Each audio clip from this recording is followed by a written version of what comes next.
انہم فتیۃ آمنوا بربہم وزدناہم ھدی. یہ میں اس کی تشریح کر چکا. نوجوان، انہم فتیہ، اے نوجوانوں تمہارے لیے ایک موقع ہے کہ تم اپنا نام بھی انہم فتیۃ کی فہرست میں لکھوا دو. ہمت کرو، ماحول کے جو اثرات ہیں برے اور مہلک، ان سے اپنے کو بچانے کا فیصلہ کرو. اور یہ کیا کرنا ہوگا تم کو میں بھی آگے چل کے بتاتا ہوں. انہم فتیۃ آمنوا بربہم وزدناہم ھدی. جب انہوں نے بادشاہ کے سامنے کھڑے ہو کر کہہ دیا تھا ربنا رب السماوات والارض لن ندعو من دونه الا لقد قلنا اذا شططا هؤلاء قوم اتخذوا من دونه آلهة. ہماری قوم نے خالق کائنات کے بجائے دوسروں کو اپنا معبود بنا لیا. کیوں نہیں لاتے اپنے اس دعوے پر یہ لوگ دلیل؟ ہم لوگ تو خاندانی مسلمان ہیں. اللہ کا شکر ہے اتنے سخت حالات میں بھی ہمارے اس ملک میں اور پوری دنیا میں ایسے لوگ سامنے آ رہے ہیں کہ جن کے سامنے جب حقیقت کھلی اور ان کو سمجھ میں آ گیا کہ یہ باتیں جو ہمارے قوم کر رہی ہے، نہ جانے کس کس کی پوجا کر رہی ہے، یہ غلط ہے. بندگی اور عبادت کے لائق ایک رب ہے، ایک اللہ ہے. اور جب انہوں نے اس دین کو قبول کیا اور ان پر کیا تکلیفیں پہنچی، مگر کیسے استقامت ان نوجوان بچوں اور بچیوں کو اللہ نے دی کہ واقعی رشک آتا ہے. اور کتنے موقعوں پر انہوں نے پورے خاندان کے سامنے اپنی جان کو ہتھیلی پر رکھ کر لوگوں کو سمجھانے کی کوشش کی. معصوم بچیاں، نوجوان بچیاں، انہوں نے اپنے گھر والوں کو سمجھانے کی کوشش کی. پوری طرح ان کو ٹارچر کیا گیا، سب تکلیفیں انہوں نے برداشت کی. ہؤلاء قوم اتخذوا من دونه آلهة لولا یاتون علیہم بسلطان بین. کیوں نہیں لاتے یہ لوگ اپنے دعوے پر کوئی ایسی کھلی ہوئی دلیل جو واقعی قابل قبول ہو. فمن اظلم ممن افترى علی اللہ کذبا. اور اس سے بڑا ظالم کون ہے جو اللہ پر جھوٹ باندھے. وَإِذِ اعْتَزَلْتُمُوهُمْ وَمَا يَعْبُدُونَ إِلَّا اللَّهَ فَأْوُوا إِلَى الْكَهْفِ يَنشُرْ لَكُمْ رَبُّكُمْ مِنْ رَحْمَتِهِ وَيُهَيِّئْ لَكُمْ مِنْ أَمْرِكُمْ مِرْفَقًا. اور جب تم لوگ اے نوجوانوں کنارہ کش ہو گئے اس ماحول سے، سوسائٹی سے، اپنی قوم سے اور ان چیزوں سے جنہیں اللہ کے سوا وہ لوگ پوچھتے ہیں، تو آؤ پناہ لو اس تہہ خانے میں. کھول دے گا وہ تمہارے لیے تمہارا پروردگار اپنی رحمت کو اور مہیا کر دے گا تمہارے معاملے میں سہولتیں. اور آگے پھر اللہ تعالیٰ نے اس کہف پہ ایک نقشہ کھینچا ہے. وَتَرَى الشَّمْسَ إِذَا طَلَعَتْ تَزَاوَرُ عَنْ كَهْفِهِمْ ذَاتَ الْيَمِينِ وَإِذَا غَرَبَتْ تَقْرِضُهُمْ ذَاتَ الشِّمَالِ. یہ جو تہہ خانہ تو دیکھتا ہے تو کہ جب سورج نکلتا ہے تو کترا کر گزرتا ہے ان کے تہہ خانے سے داہنی طرف. سیدھے روشنی اندر نہیں آتی، دھوپ ان کو پریشان نہ کرے، لیکن وہ اس طرح کترا کر نکلتا ہے کہ جتنی روشنی کی ضرورت ہے اور جتنی دھوپ کی ان کو ملتی رہتی ہے. اور وَإِذَا غَرَبَتْ تَقْرِضُهُمْ ذَاتَ الشِّمَالِ. اور جب سورج ڈوبنے لگتا ہے تو وہ بائیں طرف سے کٹ کر نکل جاتا ہے اور وہ لوگ مقیم ہیں اسی تہہ خانے کے کھلی کشادہ جگہ پر. وَهُمْ فِي فَجْوَةٍ مِّنْ. کیا انعام ہے. اللہ نے کہا تھا نا کہ ایمان اور عمل صالح والوں کو ہم اس دور کے اندر بھی بہترین اجر دیں گے. وَيُبَشِّرَ الْمُؤْمِنِينَ الَّذِينَ يَعْمَلُونَ الصَّالِحَاتِ أَنَّ لَهُمْ أَجْرًا حَسَنًا مَاكِثِينَ فِيهِ أَبَدًا. لو اجر حسن کا سلسلہ تو یہیں سے شروع ہو گیا. عام طور پر لوگ اس کو غار کے لفظ سے تعبیر کرتے ہیں. میں تہہ خانے کا لفظ بول رہا ہوں، سوچ سمجھ کر بول رہا ہوں. زیادہ بہتر جو تعبیر و ترجمانی ہے وہ تہہ خانہ ہے. ذَلِكَ مِنْ آیَاتِ اللَّهِ مَنْ يَهْدِ اللَّهُ فَهُوَ الْمُهْتَدِ وَمَنْ يُضْلِلْ فَلَنْ تَجِدَ لَهُ وَلِيًّا مُرْشِدًا. فرمایا یہ اللہ کی نشانیوں میں سے ایک نشانی ہے. جس کو اللہ تعالیٰ صحیح راستہ دکھانے کا فیصلہ کر لے وہی راہ پانے والا ہے، اور جسے اللہ گمراہ کر دے تو ہرگز نہ پائے گا اس کا کوئی پشپناہ راہ بتانے والا. فلن تجد له وليا مرشدا فتحسبهم ايقاظا وهم رقود ونقلبهم ذات اليمين. تم تو خیال یہ کرو گے ان کو دیکھ کر، اگر تم دیکھتے کہ وہ سوئے ہوئے ہیں تم سمجھو گے کہ وہ جاگ رہے ہیں، حالانکہ وہ سوئے ہوئے ہیں. یعنی ان پر ایک عجیب غریب طریقے کی نیند طاری ہے. یعنی دیکھنے والے لوگوں کو معلوم ہوتا تھا کہ یہ جاگ رہے ہیں. تحسبهم ايقاظا، لیکن حقیقت میں وہ جاگ نہیں رہے ہوتے تھے. وَنُقَلِّبُهُمْ ذَاتَ الْيَمِينِ وَذَاتَ الشِّمَالِ. اور ہم ان کو الٹتے پلٹتے رہے دائیں اور بائیں پہلو پر. یعنی اگر نیند تھی تو ایسی گہری نیند تھی، مگر آدمی گہری نیند میں بھی الٹتا پلٹتا رہتا ہے، کروٹ لیتا رہتا ہے۔ اب یہ کیا حقیقت ہے اس نیند کی، اللہ جانے۔ اس 300 سال جو وہاں پر ٹھہرے اس کی صحیح نوعیت کیا ہے، یقین مانیے ہم نہیں جانتے۔ اور قرآن مجید نے اگر کسی چیز کو مبہم رکھا ہے، بہت زیادہ صاف لفظوں میں بیان نہیں کیا، تو ایمان والوں کا برتاؤ قرآن کے ساتھ یہ ہونا چاہیے، رب کریم آپ نے جو بات بیان کی ہے اگر ہماری سمجھ میں پوری طرح اس کی پوری تفصیل نہیں آ رہی، تب بھی ہم اس کو اس طرح مانتے ہیں جس طرح آپ نے ہم کو بتایا۔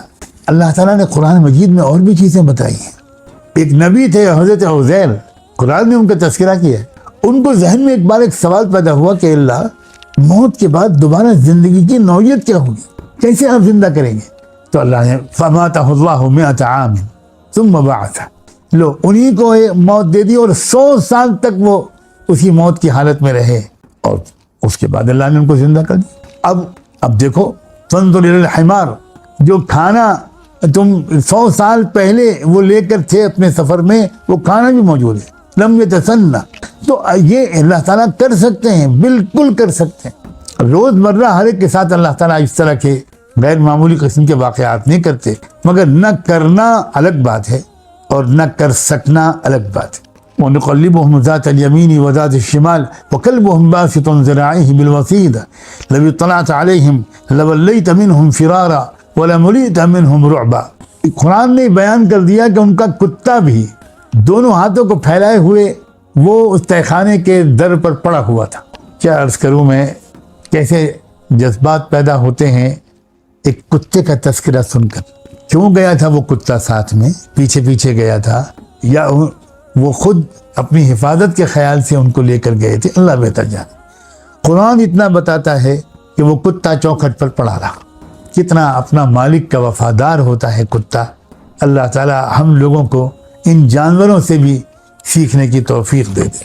وَكَذَلِكَ بَعَثْنَاهُمْ لِيَتَسَاءَلُوا بَيْنَهُمْ قَالَ قَائِلٌ مِّنْهُمْ كَمْ لَبِثْتُمْ قَالُوا لَبِثْنَا يَوْمًا أَوْ بَعْضَ يَوْمٍ۔ اور اللہ تعالیٰ، اور جس طرح ہم نے اٹھایا ان کو، یعنی کہف میں کہف والوں کے قیام کی مدت جو 3 صدیوں سے بھی متجاوز ہے۔ پہلی بات تو یہ کہ غیر معمولی واقعہ ہے، 3 صدی تک، 300 سال تک۔ لیکن آپ سوچئے فرشتوں کی کیا عمر ہوتی ہے، جنات کی کیا عمر ہوتی ہے، پہلے زمانے کے انسانوں کی کتنی عمریں ہوتی تھیں۔ کون سی بعید بات ہے، کون سی بعید بات ہے۔ لیکن جب وہ اٹھے تو آپس میں ہمیں کتنا وقفہ ہم لوگ لیٹے رہے، آرام کرتے رہے۔ کسی نے کہا کہ 1 دن گزرا ہوگا، کسی نے کہا کہ نہیں پورا دن نہیں گزرا۔ لبثنا یوما او بعض یوم قالوا ربکم اعلم بما لبثتم۔ اور بالآخر میں یہ تک آیا کہ دیکھو اس چکر میں نہ پڑو، یہ بیکار کی باتیں نہ کرو کہ اس میں وقت مت ضائع کرو۔ اللہ جانتا ہے کہ ہم لوگ کتنا آرام ہم نے کیا ہے۔ بس اب ایک کام کرو، بھوک لگی ہے، یہ پیسے لے کے جاؤ اور جا کر کچھ بازار سے کھانا خرید کے لاؤ، مگر ذرا سا خیال رکھنا کہ بالکل حلال اور پاک کھانا ہو۔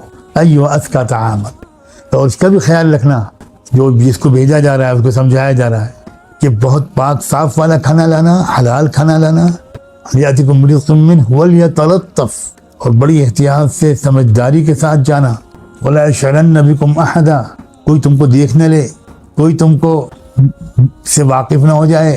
انہم ان یظہروا علیکم یرجموکم، اگر وہ لوگ تم پر غالب آ گئے تو پھر تو وہ سنسار کر دیں گے، ہلاک کر دیں گے۔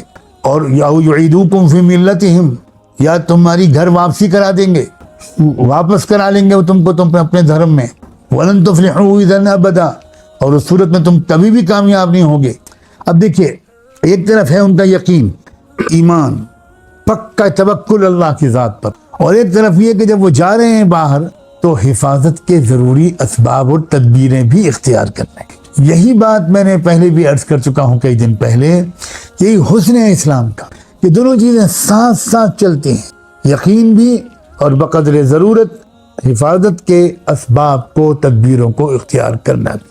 حفاظت کے اور اسباب و تدبیریں اختیار کرنا اس حد تک کہ سارا یقین انہی سے جڑ جائے، یہ بھی غلط، اور اسباب اور یقین اس حد تک پہنچ جائے کہ اسباب کو اختیار ہی نہ کیا جائے، انکار کیا جائے اسباب کا، یہ بھی غلط ہے۔ میں نے پہلے بھی کہا تھا کہ آج اس طرح کی معتدل اور جامع تربیت کی امت کو اثر نو سخت ترین ضرورت پڑ گئی ہے۔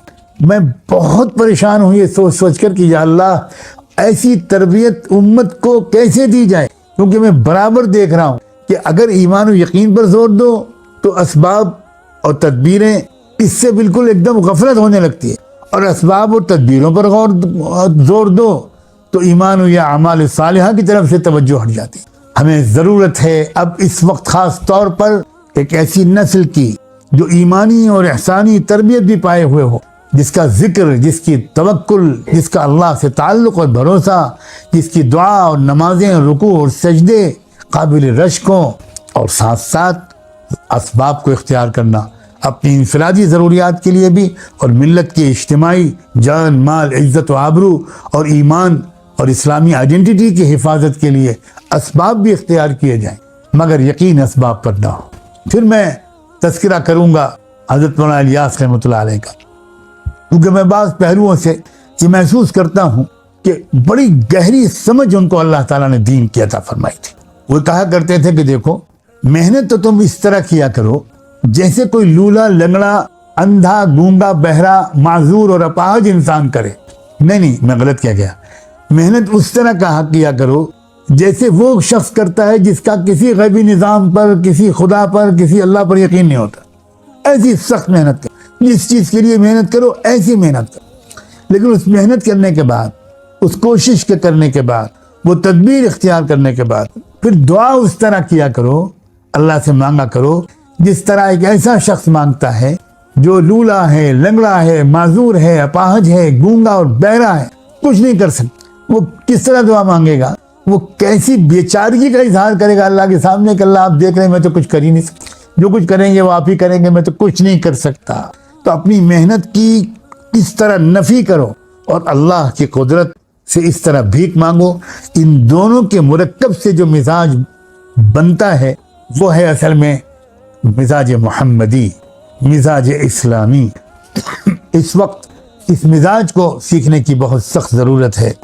اب میں اس وقت اتنی بات آج کے خاصی شاید طویل ہو گئی، شاید یہ آپ سب کی دعاؤں کا نتیجہ تھا کہ جب آپ کو اطلاع ملی کہ میری طبیعت ذرا بگڑ گئی ہے تو آپ نے دعاؤں کا اہتمام کیا، اور آج میں اس لائق ہو گیا کہ میں نے روزمرہ سے کچھ زیادہ گفتگو آج کی، اگرچہ اس کا ایک حصہ اچھا خاصا اہم یہ بچا ہوا ہے۔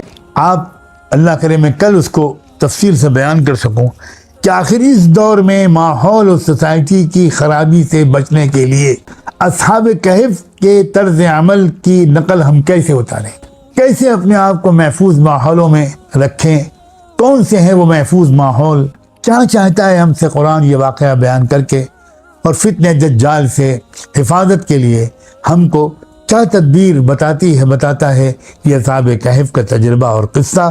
انشاءاللہ اس موضوع پر کل آپ کی خدمت میں کچھ معروضات لے کر حاضر ہوں گا۔ میں پھر دعاؤں کا طالب ہوں، جسمانی اور روحانی دونوں قسم کی بیماریوں میں مبتلا ہوں۔ اللہ کے واسطے آپ سب میرے لیے دعا کریں، میں آپ سب کے حق کے مطابق دعا کی توفیق اللہ سے مانگتا ہوں اور قبولیت کا بھی سائل ہوں۔ وآخر دعوانا ان الحمد للہ رب العالمین۔